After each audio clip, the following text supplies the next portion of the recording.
Yeah. That's awesome.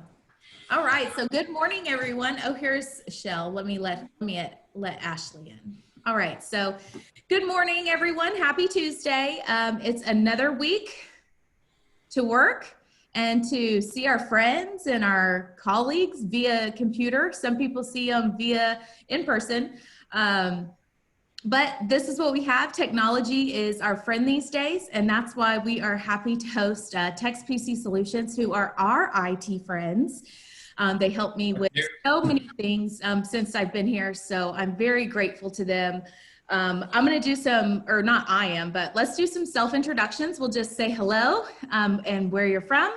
And then Allison and Daniel, I'll introduce y'all in just a minute, so then y'all can say it after everybody else. So let's get started. Dr. Burley, why don't you start us off?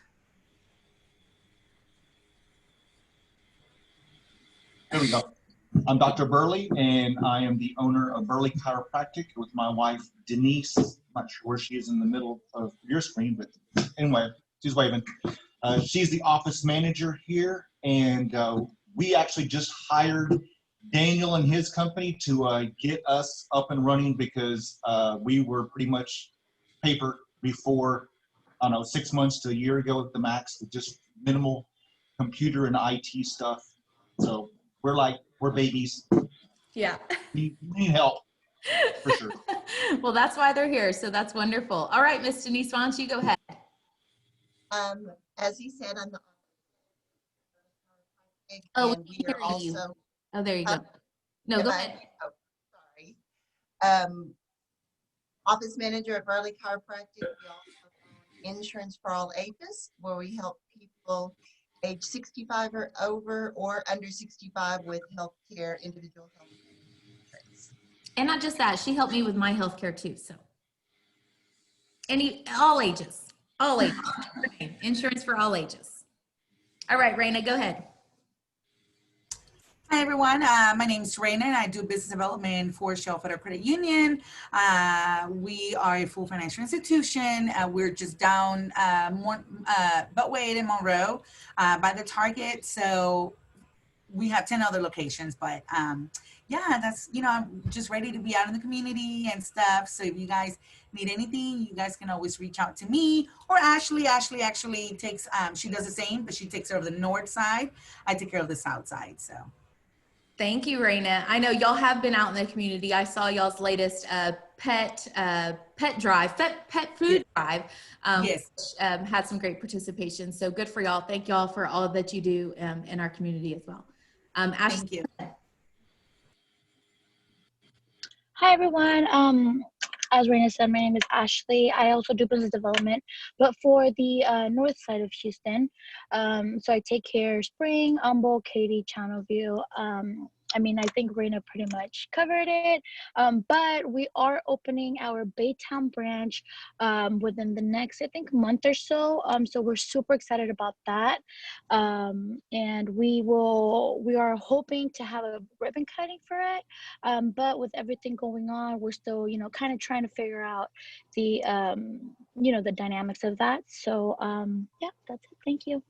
Wonderful. Miss Evelyn, I see that you just joined us. We are doing self-introductions. Do you have sound?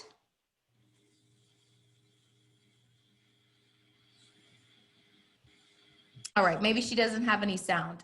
So I am Stephanie Tanner. I am your president over here at the South Belt Ellington Chamber. Happy to bring some of these webinars to you just to keep us all, first of all, so we can see each other a little bit, but then also a little bit of education while we are, some of us stuck at home or, in our office and not really seeing people, but still trying to keep us in the loop with what's going on. So Ms. Farina, do you have sound? We were doing some self-introductions. No, alrighty then. Okay, so Ms. Farina, I believe is with Silk Road Properties. So happy to have her and Miss Evelyn Brass here with us today. They both tell me no, sorry. Okay, all right, so today, like I said, we have Text PC Solutions. They also do RansomGuard, but they are a veteran and woman-owned IT and cybersecurity firm specializing in protecting Texas cyberspace. Text PC Solutions, they offer managed IT services Texas Certified Cybersecurity Training, HB 3834 Compliance Training, Disaster Planning and Recovery. So this is Miss Allison, and I want to say, how do you say your name, your last name, Allison? Will you do that for me? Yeah, that's fine. Ziskin. Ziskin. I thought that's what it was. I was like, it's got to be just like it's spelled, right? Perfect. Yeah, Perfect. And of course, Daniel Cohen with us, and he is a IT genius. So thank you guys so much for joining us today. I'm going to make you guys the host so you can share your screen with whatever you want to show us today. And I'll let you take it away. So y'all go ahead, introduce yourselves, tell us a little bit about you, and then you can get started. All right, great. So as Stephanie said, I am Allison Ziskin. This is Daniel Cohen. We run RansomGuard. We started the company back in November of 2019, although it was a continuation of a company that Daniel had started many years ago, I think in 2002, correct? He had started a community, grown the business at that point, shut it down and go into private industry, and then decided that it was time to run business again. And so we came together and created TextPC Solutions just in time for a pandemic. So, but the interesting thing is that we really feel like the work has never been more relevant. There has been a sharp increase in the amount of ransomware attacks in Texas, particularly at the city level, although lots of businesses have been affected. There's been a big uptick in about the past 3 to 4 years, so much so that Texas did pass legislation mandating cybersecurity training for all local and state officials. Everyone and their contractors have to be trained with minimum cybersecurity health practices. So we are trainers for the state of Texas. That kept us very busy this past year. And then we also recognize that for small business in particular, cybersecurity is, you know, when people think cybersecurity, they're often thinking cloud, Amazon, really big business. But the fact of the matter is that the great majority of ransomware attacks that occur at the local level to small business. And those costs are substantial in terms of mitigation and recovery. We're going to go right now to a live feed. Do we have it pulled out? Yeah, she's going We're to going to share our screen. Sure. You're going to share. Oh, who? You'll share. Okay. Daniel's going to share the screen. So yeah, we have a small presentation for you, just kind of giving you an overview. Myself, I've been in the industry 24 years, so a veteran of the industry. Worked from 3 different software companies, and I've worked TextPC Solutions was also a business many years ago for 10 years. So I know this business very well, and certainly we're just trying to provide some services that are necessary at this point, because it's just crazy.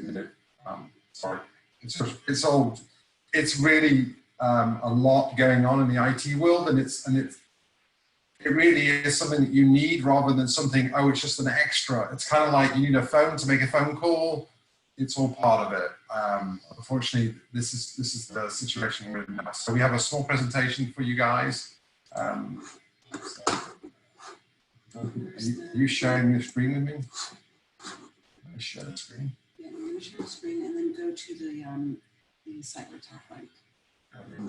Yeah, let's do that. Oh, no, you want to do that to finish? Let's do that to finish. All right, so let's do the presentation. All right. So we wanted to condense these 5 questions. And we did call this 5 questions to ask your IT guy. So often smaller businesses, they will hire a one-man shop. Oftentimes sometimes knowing what to ask, oftentimes not. And so we called this the 5 questions to ask your IT guy, a primer for the clueless. All right, so Who we are is, as we were introduced, we are an IT and cybersecurity company devoted to protecting Texas small business and governmental associations against cyber attack. That's really our mission. We want to strengthen Texas. We created a 9-layer approach, which you can see in that sort of rainbow pie to the left. And those 9 layers constitute what we believe is good cyber health. Similar to how you would have good physical health with good nutrition, exercise, regular checkups, these 9 layers constitute cyber health. We use this approach to assess the businesses that we come in contact with and to help them stay resilient and safe. We also are very big believers in transparent billing practices, and we really, really enjoy consumer education. I actually spent 20 years in healthcare and in women's health in particular, especially in like the mother-baby space. And so I did a lot of teaching at that point, and that's something that I'm very passionate about, is making sure that you understand what we're doing as much as we're understanding what we're doing. We are, as we said, veteran owned and a member of the Chamber of Commerce here. Okay. So why are these 5 questions necessary? So they ensure adequate protection of your work assets, and your information is truly a work asset, and the information, as well as the information of your customers. It is information that's to be protected and guarded, and that by asking these questions, you can help to ensure protection of those assets. By asking these questions, you can feel more reassured that you're lowering cyber attack risk for your company, and both from within and from without. And to help you feel confident that there's really a plan in place, and that the people that you're working with have that plan in place. So what is an IT guy? So unless you work at a fairly large company with in-house IT and a CTO, as Daniel has been in the past, oftentimes you're hiring someone who's a one-man shop, two-man shop. Typically it's a generalist. They usually work as a contractor, but they may work in-house. They generally stick to computer maintenance and upgrade, as opposed to the web design for your company or infrastructure or the security concerns. They're going to get in there, they're going to make sure that your printer is connected and that your firewall is updated, although not always. And like medicine, IT has grown to the point now where it contains numerous specialties. I know Daniel was just telling someone the other day that when he first entered into IT 25 years ago, 25 years ago, you could be a person who was a generalist and sort of know everything about computers and IT, and now that's just simply not the case. There's so many subspecialties that you really do have to specialize a bit. So we chose these questions because they serve as a starting point for open communication with your IT staff or contractor. And they can also help you quickly assess if there are gaps in your security within the company and act accordingly. Now, these are only the beginnings of discussions. There are many more questions, and when we come into a company, we do a very thorough evaluation and ask a lot of questions to be able to assess. But these are certainly a great starting point, and not only can they help empower you, but then they can also put your IT professional kind of on point. Like, they can serve to remind them that you know what to ask and that they need to really keep these things up to date. All right, so the 5 questions that we chose for the purposes of today's discussion are: what is the plan if there's a ransom attack? What is your advice on breach insurance? How many forms of backup are in place? Do we have a firewall in place? And what should I know about checking company email on my cell phone? So the question is really not if, but when you and your business are going to experience a cyber attack. And the best way to mitigate any attack is with a really solid plan. And what you want to hear from your IT consultant is that there is a plan in place in the event of hacking or a ransomware attack. This plan would include a very clear chain of command that's not only online, but offline on a piece of paper. You will know who to call, whether it's a lawyer who specializes in ransom attack, the mitigation company that you would need to bring in, any of the people that are crucial to decision making would be part of that plan. And even if you're a small business, you can still have this kind of plan in place. For larger companies, there's going to be interdepartmental coordination, and it's usually part of a larger disaster plan and business continuity model. As much as we talk about ransomware attacks happening, there are other kinds of ways that your IT infrastructure could be impacted. So for instance, we live in a very hurricane prone area. You want to have a plan for what to do if there was some amount of water infiltration or destruction into that office, and how you would protect information. All right, moving on, breach insurance, which 4 years ago was hardly ever spoken about. Now it's really becoming a necessity because of the frequency of attack. What you want to hear from your IT consultant is that meeting with a breach insurance professional to value your virtual assets is increasingly critical, particularly because of the sharp rise in the number of data breaches. And not only that, because you're going to have compliancy demands if you were to have a ransomware attack in terms of reporting it and letting your clients know that their information was compromised. In addition, you want to know that they have a number of insurance agents who can advise you on how much insurance your company should carry to best be protected based on the asset value of your information.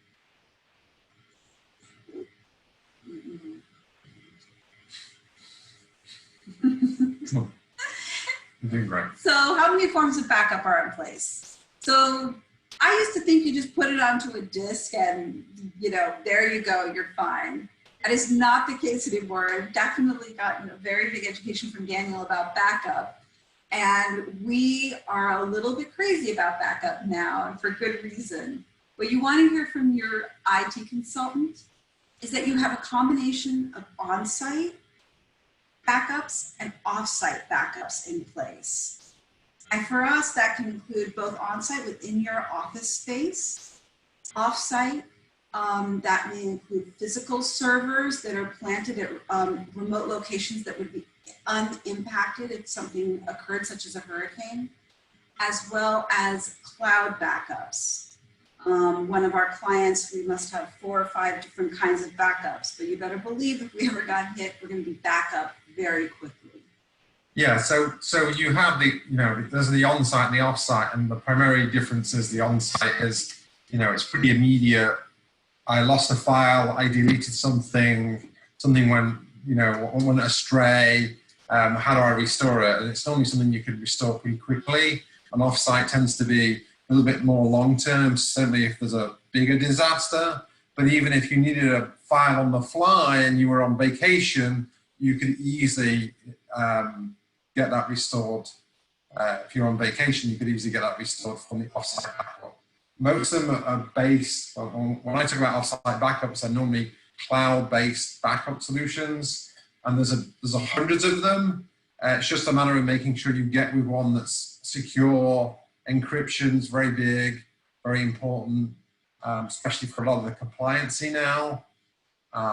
So yeah, that's certainly, those are the 2 main ways of making sure you've got backups. And obviously, you know, the on-site's no good if your building's underwater or on fire. Yeah.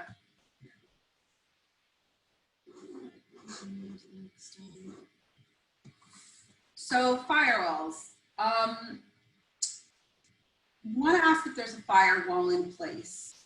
Any IT consultant worth their salt is going to make sure that you have a very strong firewall. And what you want to hear is that the firewall is up to date, and in addition, and this is really important, that it's a hardened firewall. Now, I know for those of you who are in the banking industry, you have a whole other set of compliance and needs in terms of IT, and those specialists are, you probably have at Shell in-house IT, I'm assuming, yeah.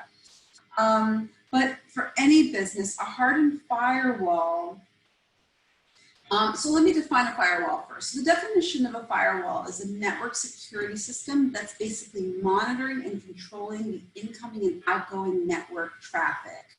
It's the bouncer at the club, making sure that everyone who's in there should be in there and kicking out the bad guys.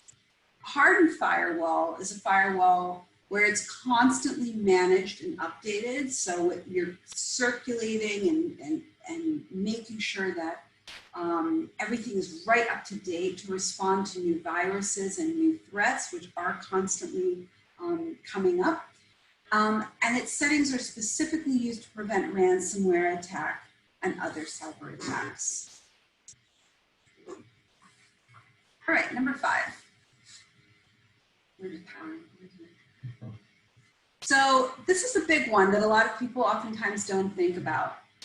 You want to make sure that everything that you're checking on your cell phone is information that you're authorized to be looking at, and that your cell phone is protected in the event of any sort of ransomware attack on your cell phone. What you want to hear from your IT consultant is that the protections that you're using for the workplace devices to protect your customer information and client PPI are the same protections you're using on your cell phone.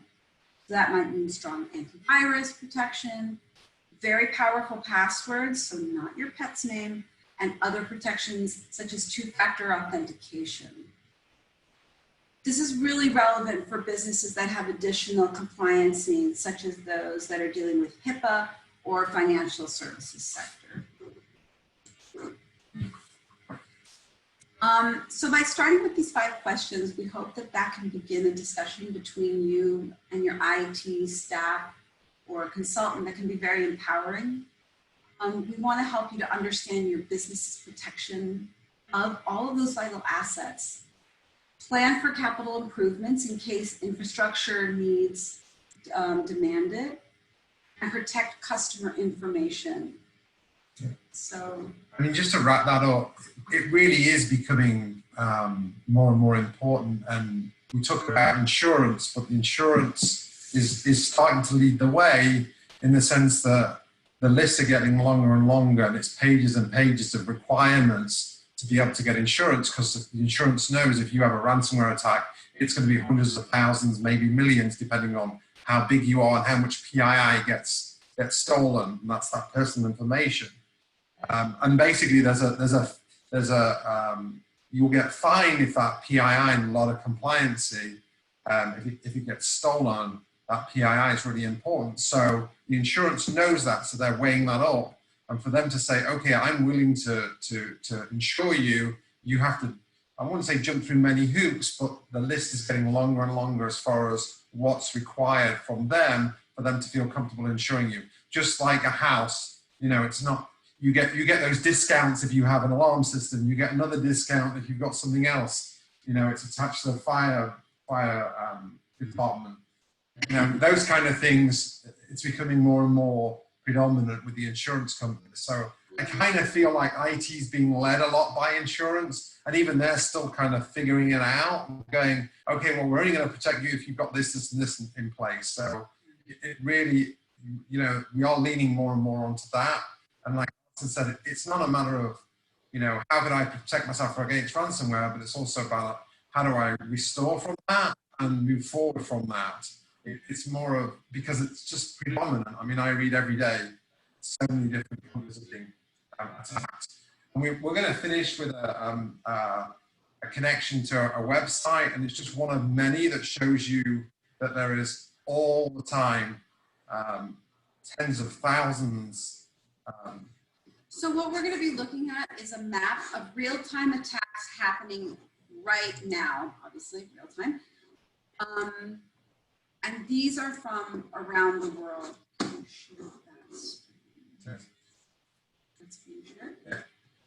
So this is just one of the maps. is, and what they're doing is they're showing you live right now, as of today, 11/29, 349,000 attacks have happened throughout the world. So it's constant. I mean, it's constant attacks that are happening, different types of attacks. And this is big business. This is not just a little hacker in a corner anymore. Right. These are farms, like literal farms of employees that are set up, and all they're doing every day is like basically banging on your door to see if they can get in. The bigger you are, the more sophisticated their attacks will be. But, you know, we could give numerous instances of how people will use the same password for lots of different accounts for many years, myself included. And if that password is being bought and sold on the black market, then your accounts are really open to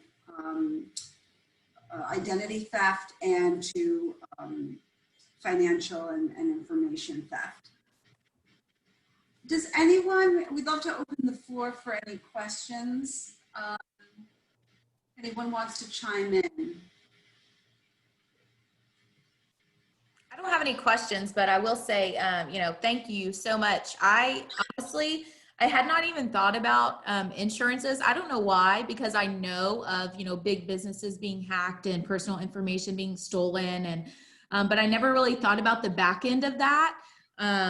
Just of course, being a consumer thinking, don't steal my stuff. But as a company, you know, I think this insurance is, that's a great thing to know. So thank you for bringing that to Yeah, I would have said it was probably about 4 or 5 years ago, I started getting asked that question going, do I need this? Is this something that we should do? And I'm like, well, you know, it's one of the options. It's the worst case scenario, if that makes sense. It's like, I've got insurance, just like in your house. You know, you're not going to claim on it until you really have to, but you know that's the worst case scenario. If my house burns down, I've got insurance, or the flood, I've got insurance, and it's becoming more and more predominant. I mean, we just watched a few hacks just go on right now. Few attacks are happening as we're discussing this, and this is, you know, and it's local too. This morning, I just sent Alison information about the Texas Children's Hospital. Their information just got released. The Texas General, as of this year, if you Texas Attorney General, yes. So the legislature just passed a new law back in January, stating that if more than a certain number of Texans have been affected by a cyber attack, you must inform the Attorney General, and you must inform those clients. It used to be that Target could have a big break-in and you'd hear about it 3 years later. Yeah. That is not happening anymore. You now have 60 days, and if 250 persons are affected in Texas, you have to let the Attorney General know. Yeah. This is not theoretical either. Last summer, 23 different towns in Texas were broken into. They were shut down completely by ransomware attacks. We went to like the IT equivalent of level 4 out of 5, sort of like DEFCON 4 here in Texas. It was considered a major, major emergency. So the threat is, you know, and we always are trying to balance between, you know, scaring people and informing people. But I think sometimes we feel like, oh, it's a small little business. Who's gonna want, like, we're a small chiropractic business. Who's gonna want our information? A lot of people are gonna want that information. So information is information. So yeah, if there's any other comments or I'm happy to answer. Awesome. Well, it looks like y'all covered what everybody wanted to hear, so thank y'all so much. And you know, you can keep an eye out. We're sending out, I don't know if any of you have received our mailers. I know Dr. Burley and his wife did. We usually send out a card every month. It'll be a full year of cards with information on it. Usually it's in a pretty colorful envelope that's kind of supposed to get your attention. So if you just look for Rainbow Circle, you'll know it's us. And we certainly hope to be a resource for the community in any way we can. Thank you. Thank you. Awesome. Well, thank you guys so much. We will let everyone get back to their day. I just want to say, don't forget this Thursday, we have our blood drive here at the chamber. They are doing antibody testing as well as giving you a pair of free socks. So I know we all need some new socks. They are very cute. September is also cancer awareness. So that is what this is for. We are supporting, of course, our cancer families and then everybody else who needs it at this time. So come out and see us. Appointments, you can make them online on our website, southbeltchamber.com, or you can give me a shout and I'll help walk you through it. So thank you again, everyone, for joining us. I appreciate you. I appreciate what you do in our community. And hopefully we'll be able to not virtual hug, but see each other and hug soon. All right. Thank you. Perfect. Okay. Thank you, everyone. Have a great day. Bye. Bye-bye.